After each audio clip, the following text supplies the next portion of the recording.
नमस्कार, good morning, सुप्रभात। स्वागत है आपका एक बार फिर से हमारे यूट्यूब चैनल VL न्यूज में। आप देख रहे हैं VL न्यूज, खबरों का सिलसिला जारी रहेगा। आज हम जानेंगे देश और दुनिया की तमाम सभी बड़ी खबरों को जानने के लिए बने रहिए हमारे साथ, देखते रहिए VL न्यूज, जानेंगे सभी खबरों को एक एक करके। तो आइए चलते हैं खबरों की ओर। दोस्तों, आज की सबसे पहली खबर है तबलीगी जमात मामले में छापेमारी। ईडी ने दिल्ली, मुंबई समेत कई जगहों पर छापेमारी की। मौलाना साहब के खिलाफ मनी लॉन्ड्रिंग के मामले चल रही है जांच। प्रवर्तन निदेशालय यानी कि ईडी ने तबलीगी जमात से जुड़े मामले में बुधवार को कई जगह छापेमारी की। ईडी के सूत्रों के हवाले से न्यूज एजेंसी ने बताया कि छापेमारी कुल 20 जगहों पर की गई, जिनमें दिल्ली के 7, मुंबई के 5, हैदराबाद के 4 और केरल के 3 ठिकाने शामिल हैं। दिल्ली में जाकिर नगर इलाके में मौलाना साद के निवास पर भी छापा मारा गया। वहीं साद के कथित सहयोगी के मुंबई में अंधेरी और SV रोड इलाके के आवासीय परिसर में तलाशी ली गई। साथ ही अगली खबर है, कोरोना देश में 24 घंटे में रिकॉर्ड 69,000 से ज्यादा मरीज बढ़े, 59,000 लोग ठीक भी हुए। 979 लोगों की मौत। देश में अब तक 28.35 लाख केस। देश में कोरोना मरीजों का आंकड़ा 28 लाख के पार हो गया है। अब तक 28,35,822 लोगों की कोरोना रिपोर्ट पॉजिटिव आ चुकी है। बुधवार को 24 घंटे के अंदर रिकॉर्ड 69,196 मरीज मिले। इससे पहले 12 अगस्त को सबसे ज्यादा 67,066 मरीज मिले थे। अच्छी बात है कि इनमें 20,96,068 लोग ठीक भी हो चुके हैं। पिछले 24 घंटे के अंदर 59,365 लोगों की अस्पताल से डिस्चार्ज कर दिया गया है। अब तक संक्रमण के चलते 53,994 मरीज की मौत हो चुकी है। बुधवार को 979 संक्रमितों ने दम तोड़ दिया। अभी 6,85,231 लोगों का इलाज चल रहा है। साथ ही अगली खबर है दोस्तों, PM मोदी को पसंद आई बेकार को आकार देने वाली सुहाग नगरी की गीता टीम, करेंगे अब खुद संवाद। प्रधानमंत्री मोदी 20 अगस्त को सुहाग नगरी के स्वयं सहायता समूह की महिलाओं से संवाद करेंगे। देश के 4 शहरों से चुने गए समूह में फिरोजाबाद का जहावीर भी है। महज 19 महीने पहले अस्तित्व में आया समूह देश के फलक पर चमकने को तैयार है। बेकार को आकार देकर रोजगार पाने वाली इन महिलाओं की पहचान पहले जुड़ैयों के रूप में होती थी। हाथ के हुनर से पहले इनके घर की गृहस्थी सवरी और अब वे सुहाग नगर की पहचान बन रही हैं। शहर की लेबर क्लास बस्ती की 10 महिलाएं 20 अगस्त को देश के प्रधानमंत्री नरेंद्र मोदी से रूबरू होकर अपना हुनर दिखाएंगी।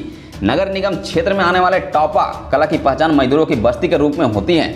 यहाँ रहने वाले राजमिस्त्री की पत्नी गीता सिंह ने 2018 में अपने जैसे ही 10 महिलाओं के साथ मिलकर जहावीर स्वयं सहायता समूह का गठन किया।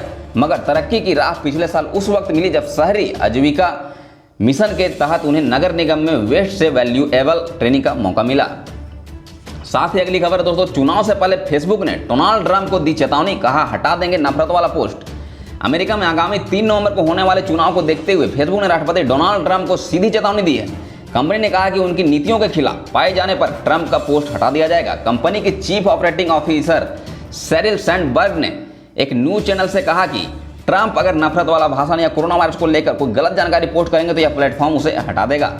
राष्ट्रपति चुनाव के मद्देनजर भ्रामक सूचनाओं के प्रसार को रोकने के लिए फेसबुक ने कई कदम उठाए हैं। चुनाव को लेकर अमेरिकी जनता की दुविधा दूर करने के लिए फेसबुक ने पिछले हफ्ते ही वोटिंग इन्फॉर्मेशन सेंटर शुरू किए हैं। इससे लोगों को सटीक जानकारी मिलेगी। साथ ही अगली खबर है, जम्मू कश्मीर पर केंद्र सरकार का बड़ा फैसला, अर्धसैनिक बलों की 100 कंपनियां बुलाई जाएंगी वापसी। जम्मू कश्मीर के पूर्ण गठन के 1 साल बाद केंद्रीय गृह मंत्रालय ने राज्य से अर्धसैनिक बलों की 100 कंपनियों को हटाने का फैसला किया है। मंत्रालय ने राज्य में सुरक्षा हालात की समीक्षा करने के बाद यह फैसला किया कि इन कंपनियों की वापसी की प्रक्रिया अगले 2-3 दिनों में शुरू हो जाएंगी। गौर करने वाली बात यह है कि यह फैसला ऐसे समय लिया गया है जब चीन के साथ पूर्वी लद्दाख में तनाव बरकरार है। यही नहीं, हाल ही में पूर्व केंद्रीय मंत्री मनोज सिन्हा को इस केंद्र शासित प्रदेश का उपराज्यपाल बनाया गया है। साथ ही अगली खबर है, दिल्ली, यूपी, मध्य प्रदेश, पंजाब, हरियाणा समेत कई राज्यों में भारी बारिश। इन इलाकों में येलो अलर्ट। राष्ट्रीय राजधानी दिल्ली समेत उत्तर भारत के कई राज्यों में बुधवार को जमकर बारिश हुई। उत्तर प्रदेश, मध्य प्रदेश, पंजाब और हरियाणा के कई इलाकों में बादरा मुसीबत बनकर बरसे। इस दौरान कई शहरों में सड़कें दरिया नजर आईं। इससे लोगों को आने जाने में खासी मुसीबत का सामना करना पड़ा। कई जगह मकान धराशायी हो गए। गुरुग्राम का आलम तो यह था कि सड़क पर भरे बरसात के पानी में गोल्फर ज्योति रंधावा ने बोट चलाई। इस दौरान पहाड़ी राज्य हिमाचल प्रदेश, उत्तराखंड और जम्मू कश्मीर में भी जमकर बरसात हुई। इससे आवागमन प्रभावित हुआ है। साथ ही अगली खबर है, कोरोना से 4.5 महीने के दौरान ही मनरेगा ने तोड़ा रिकॉर्ड, 5.53 करोड़ मजदूरों को मिला काम। कोरोना महामारी के दौरान देशव्यापी लॉकडाउन में ही मनरेगा ने रोजगार सृजन का अपना ही रिकॉर्ड तोड़ दिया है। चालू वित्त वर्ष के सिर्फ 4.5 महीने के दौरान ही रोजगार में 5.53 करोड़ ग्रामीण मजदूरों को रोजगार मिला है, जबकि वित्त वर्ष 2010 और 11 के पूरे साल में कुल 5.5 करोड़ मजदूरों को मिला था, जो एक रिकॉर्ड के तौर पर दर्ज था। साथ ही अगली खबर है, भारत में चरम के करीब पहुंची कोरोना महामारी। कोविड-19 की मार आम आदमी पर पड़ेगी भारी। भारत में कोरोना के मामले चरम तक पहुंच गए हैं। स्टेट बैंक ऑफ इंडिया यानी कि SBI की एक रिपोर्ट के अनुसार पूरी दुनिया में सामान्यतः 75% रिकवरी की दर के बाद कोरोना के मामले घटने का ट्रेंड देखा गया है। भारत में रिकवरी की दर 73% तक पहुंच गई है। रिकवरी की यह दर को पार करने वाले 5 राज्य दिल्ली, तमिलनाडु, गुजरात, जम्मू कश्मीर और त्रिपुरा कोरोना के चरम को पार कर चुके हैं, लेकिन बाकी राज्यों में यह पीक आना अभी बाकी है। साथ ही अगली खबर है, हजारीबाग का हैदर बनेगा झारखंड का पहला आत्मनिर्भर गाँव। जिले के चौपारण प्रखंड का हैदर गांव करीब 1 दशक पहले गांव की पहचान लाल आतंक के गढ़ के रूप में होती थी। जंगलों से घिरे इस गांव में 10 साल पहले एक घर को माओवादियों ने विस्फोट से उड़ा दिया था। शाम ढलते ही गांव में चहल पहल बंद हो जाती थी, लेकिन इसी गांव के एक बेहद गरीब परिवार से निकले इंजीनियर अमितेश कुमार ने अपने गांव की नई कहानी लिख दी है। गांव की पहचान बदल दी है। जहां माओवादियों ने विस्फोट किए, वहां विकास का ढांचा कर दिया है। तस्वीर कुछ ऐसे बदल रही है कि गाँव राज्य का पहला स्मार्ट विलेज बन जाएगा। इसकी बाकायदा शुरू हो चुकी है।